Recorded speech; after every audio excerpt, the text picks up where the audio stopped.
Hello everyone. If you're new here, my name is Deanna and I'm a surface pattern designer. And today I just want to take a quick few minutes to give you my takeaways from this year's Immersion Live 2023.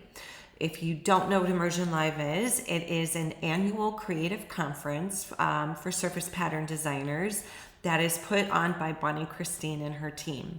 Bonnie Christine is a well-known, she's a surface pattern designer, but she also has an annual membership and she has an immersion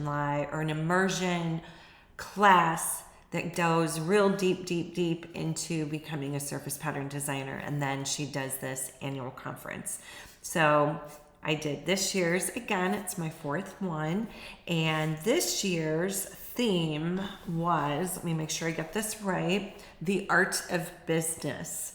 So it was all about making a business out of your artwork and the different things that you create.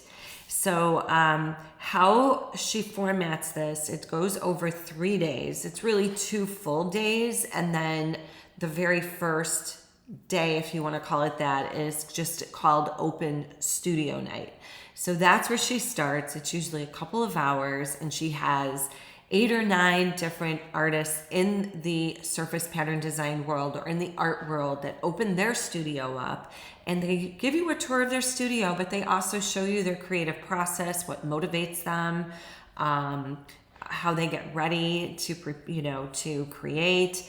And while that is going on, you pretty much doodle, draw, paint, create whatever your form of creation is. That's what you're doing while this is going on.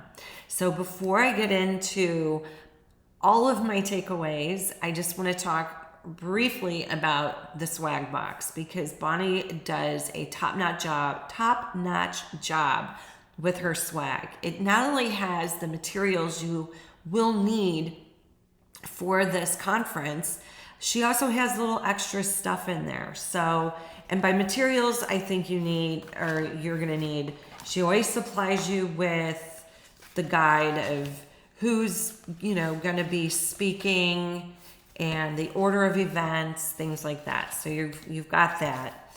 And then she also has a workbook, and this one's called Success at Scale. And she goes through all of the different items in here. And you can take notes and also keep it. There's value. You can see I have stuff marked in here.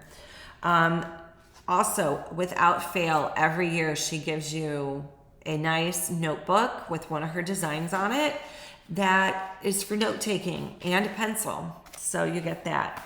There are a lot of other things in there too. So I don't want to give out too many of her secrets, but one of my favorite things this year were the cozy socks that she had in there. I'm just saying. So now onward, we're going to talk about my takeaways from this. There were a lot, but these are my top ones. So I'm going to give you my takeaways, and then I'm going to tell you what you can expect from me going forward as my followers. So the first artist that really spoke to me, her name is Barbel Dressler. Now I'm going to put in my notes on this video links to everybody I'm talking about and their Instagrams. Okay. So one of the things she really stressed, now Barbel is in another country. I can't remember if it's like Norway or Sweden or something, but she does vintage repeat patterns. They're beautiful. I really think you should check them out if you're interested in anything like that. But what she said is, you need to treat your business like a large corporation, like you're a CEO. Right? Because most of us creatives, it's just a one-man show. It's just me here, right?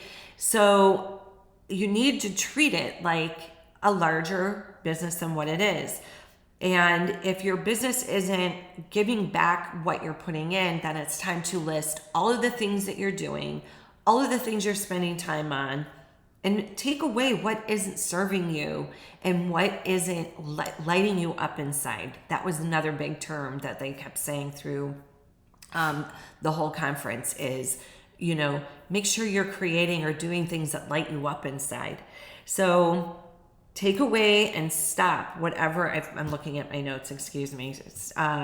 Take away or stop whatever isn't serving you or making you any income, or you're not getting a return on the hours that you're putting in.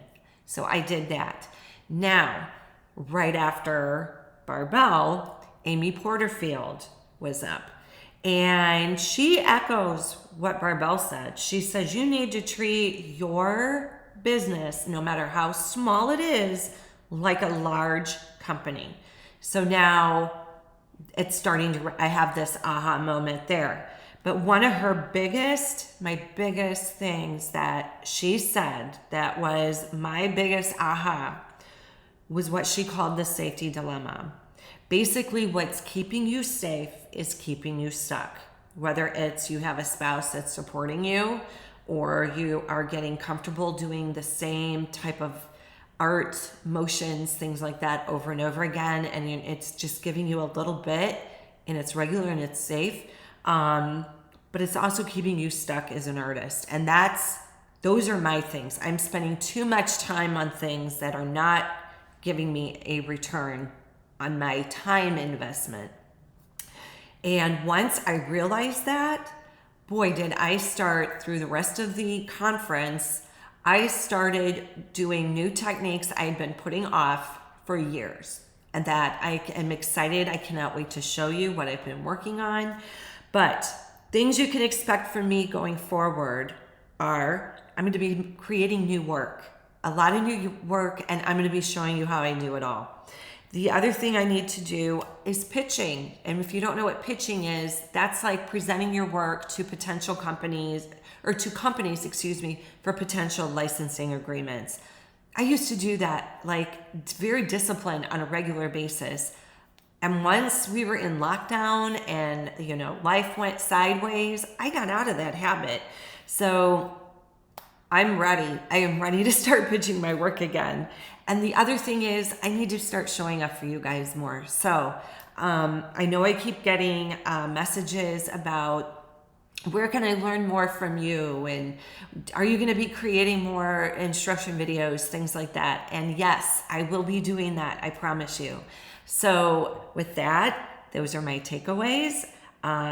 Basically, treat your company, your art business like a big company, and start working on things that are going to serve you and serve your audience, serve the people that you want to work for. So you guys have a great day. Until next time, have a creative day.